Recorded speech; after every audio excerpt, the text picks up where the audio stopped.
Assalamualaikum warahmatullahi wabarakatuh. Perkenalkan, nama saya Andika Dwi Satya dengan NPM 10 12 12 47 dari kelas C7 Manajemen.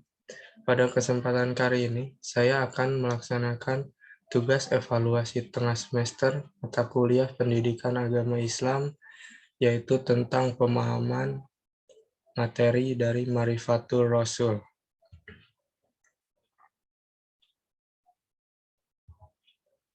Hajatul insan ila Rasul, kebutuhan manusia kepada Rasul. Tujuan materi: memahami bahwa fitrah manusia memerlukan keyakinan tentang eksistensi Allah, beribadah kepadanya, dan memiliki kehidupan yang teratur. Yang kedua, memahami bahwa petunjuk Rasul adalah satu-satunya jalan untuk mencapai hal itu. Pembahasan: setiap manusia diciptakan oleh Allah Subhanahu wa Ta'ala dengan fitrah, di mana manusia bersih, suci, dan mempunyai kecenderungan yang baik dan ke arah positif, yaitu ke arah Islam. Fitrah manusia diantaranya adalah mengakui kewujudan Allah sebagai Sang Pencipta. Al-Insan. Al-Insan atau manusia adalah ciptaan Allah Subhanahu wa Ta'ala yang diberikan banyak kelebihan dan keutamaan dibandingkan dengan makhluk Allah lainnya.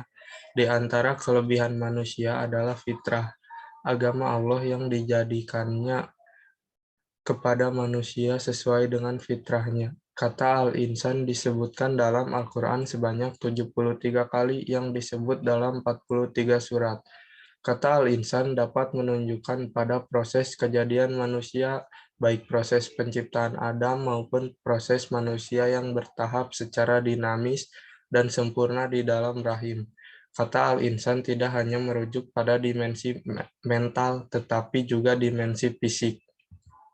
Fitrah. Fitrah yang ada pada manusia dapat menilai baik buruk tingkah laku masyarakat ataupun dirinya. Ini disebabkan karena fitrah dimiliki oleh manusia semenjak ia lahir, baik dilahirkan oleh ibu bapa kafir ataupun jahiliyah. Kecenderungan yang baik sentiasa membawa manusia ke arah Islam seperti pengakuannya kepada Allah sebagai Sang Pencipta. Perubahan fungsi dan peranan fitrah ini terjadi karena pengaruh lingkungan, termasuk pengaruh ibu bapa ataupun lingkungan sosial. Fitrah dapat dijadikan sebagai saksi bagi segala perbuatannya. Fitrah manusia sudah dibekali oleh Allah Subhanahu wa Ta'ala dengan nilai-nilai yang dapat menilai suatu tingkah laku. Beberapa fitrah manusia adalah keinginan manusia untuk mengabdi kepada Kholik, mengakui keberadaan Allah Subhanahu wa Ta'ala sebagai Kholik, dan keinginan manusia untuk hidup teratur. Wujudul Kholik. Kewujudan pencipta merupakan sesuatu yang tak dapat diingkari. Manusia pada dasarnya mengakui perkara ini. Allah sebagai pencipta Rob di dalam Al-Quran diakui oleh orang kafir sekalipun. Perjanjian manusia ketika di dalam rahim ibunya juga menyatakan bahwa alastu birabbikum qalu bala syahidna. Dalil. Surat 23 ayat 83-90. Apabila ditanyakan kepada orang kafir jahiliyah, siapakah yang mempunyai bumi dan orang yang di atasnya? Siapakah yang mempunyai 7 langit? Maka jawabannya adalah Allah. Surat 72 ayat 172. Apakah aku Rob kamu? Mereka berkata, ya, kami menyaksikannya. Ibadatul Kholik. Manusia secara umum mendapat perintah dari Allah Subhanahu wa Ta'ala untuk mengabdi kepadanya. Pengabdian kepada Allah adalah sebagai hasil dan akibat dari pengakuan kita kepada Allah sebagai pencipta. Mengakui pencipta berarti mengakui apa yang disampaikannya, menerima arahannya, menjalankan undang-undangnya, dan sebagainya. Dalil. Surat 2 ayat 21. Wahai manusia, sembahlah Tuhanmu yang menciptakan kamu dan orang-orang yang sebelum kamu. Ma'rifatul Kholik. Petunjuk Rasul digunakan untuk mengenal Allah. Mengenal Allah juga dapat dilakukan dengan cara memperhatikan dan memikirkan alam sebagai penciptaannya. Melihat gunung-gunung, hewan, dan sebagainya merupakan cara untuk mengenal Allah melalui ayat kauniyah dalil. Surat 31 ayat 10.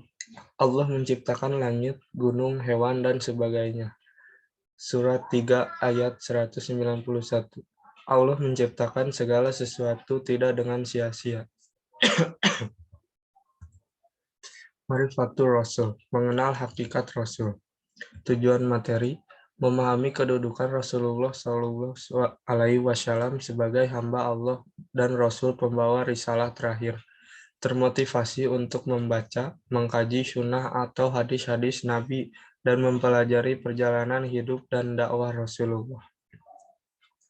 Abid bin ibadillah, hamba di antara hamba-hamba Allah. Rasulullah Muhammad Shallallahu Alaihi Wasallam adalah sebagai hamba dan manusia biasa.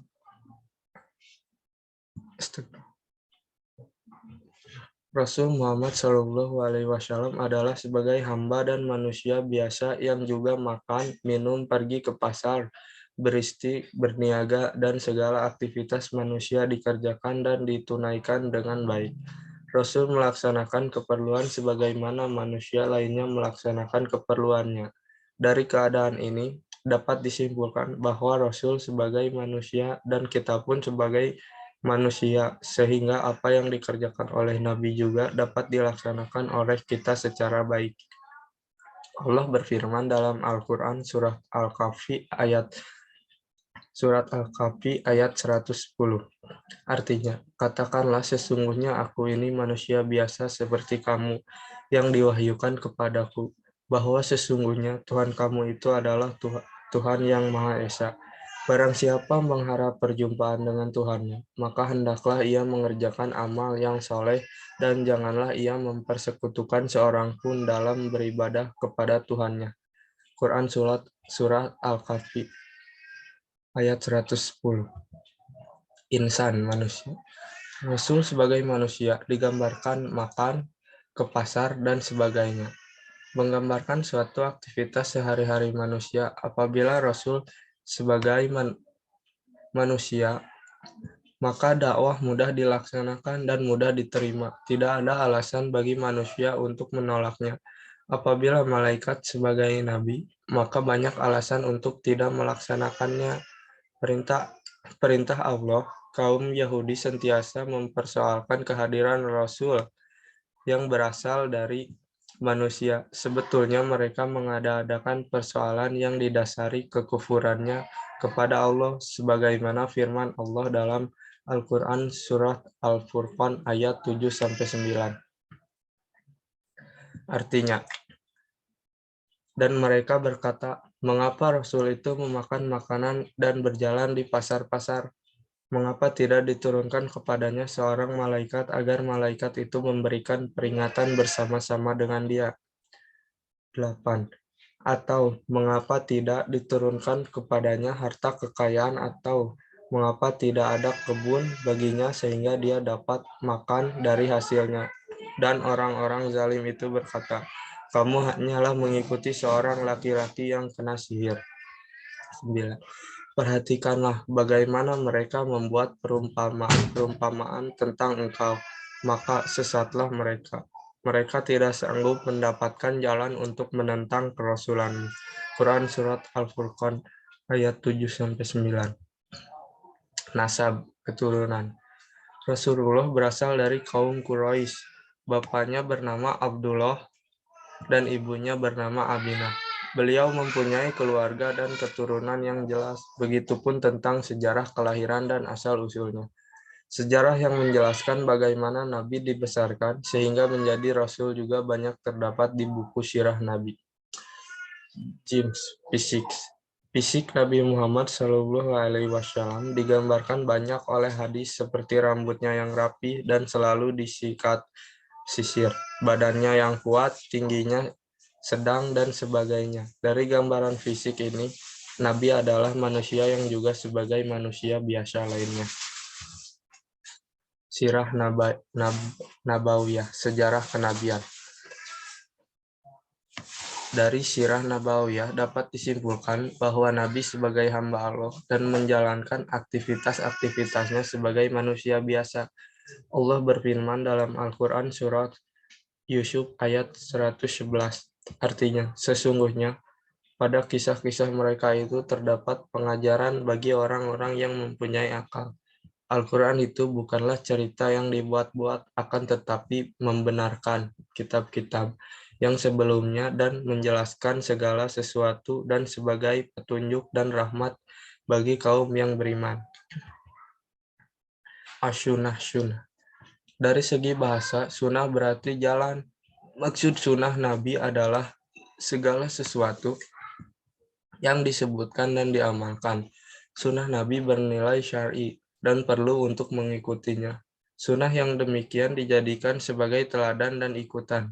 Sesuatu di luar itu boleh dilaksanakan, boleh juga tidak. Perkara ini adalah wasyailul hayah, sarana hidup, yang bisa berubah dan tidak mesti mengikutinya.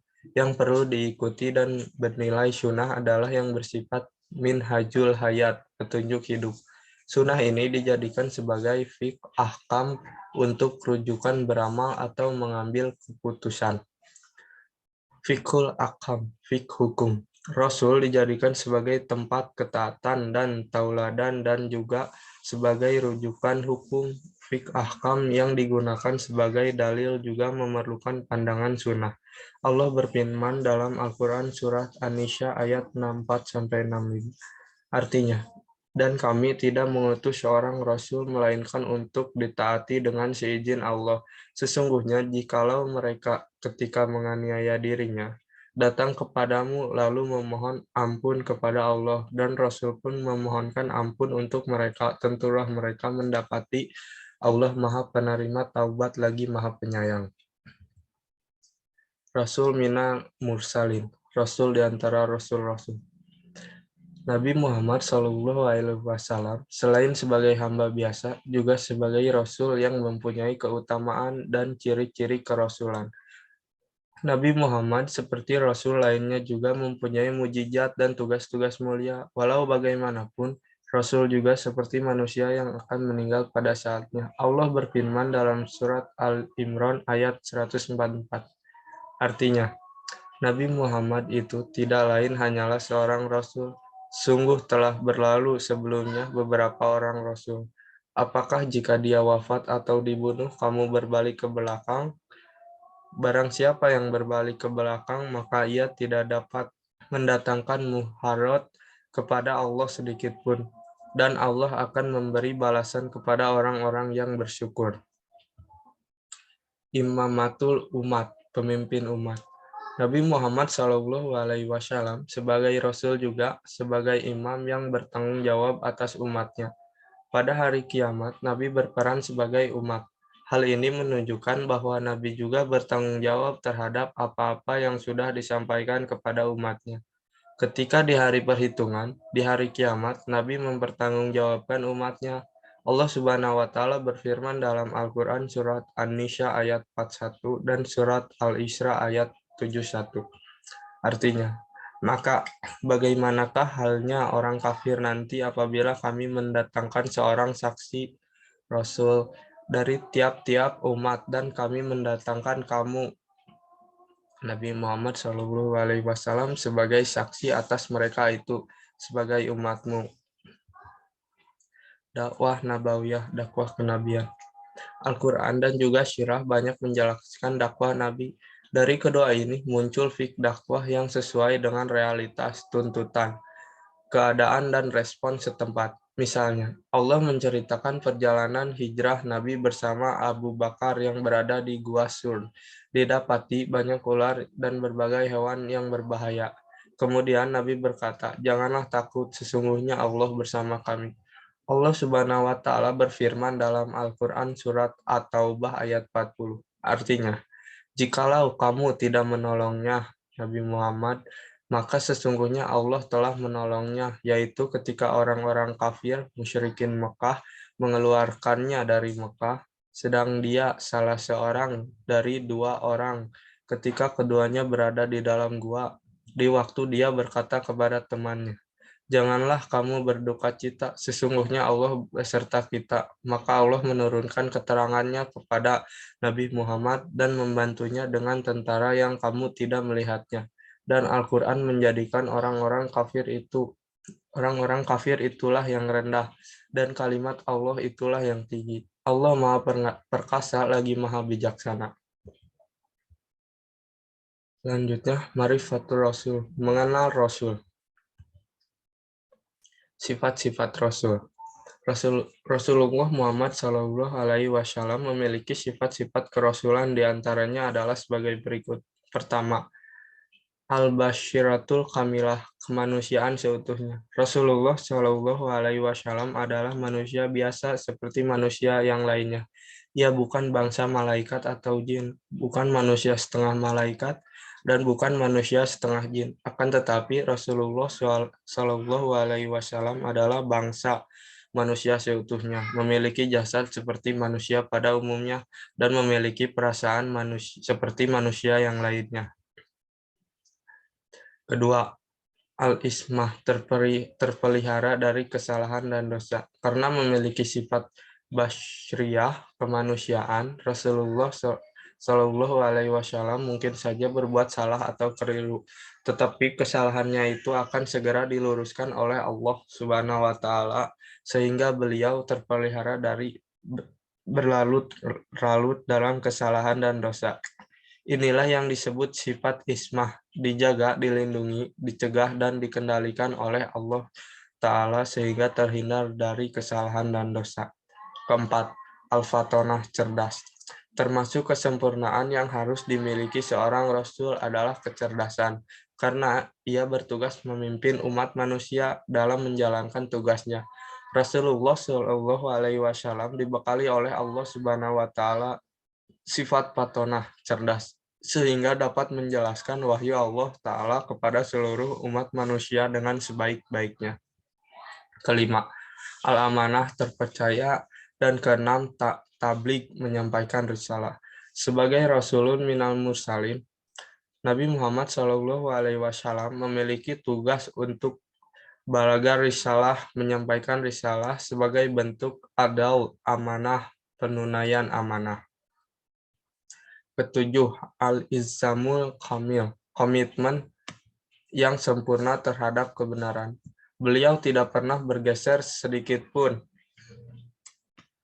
dari kebenaran. Beliau sentiasa berkomitmen kepadanya dari segala sisinya. Salah satu contohnya adalah beliau tidak bergeming sedikit pun menghadapi tipu daya musyrikin Quraisyin yang berusaha menodai dakwahnya. Sekian pemahaman materi evaluasi tengah semester Pendidikan Agama Islam dari saya. Wassalamualaikum warahmatullahi wabarakatuh.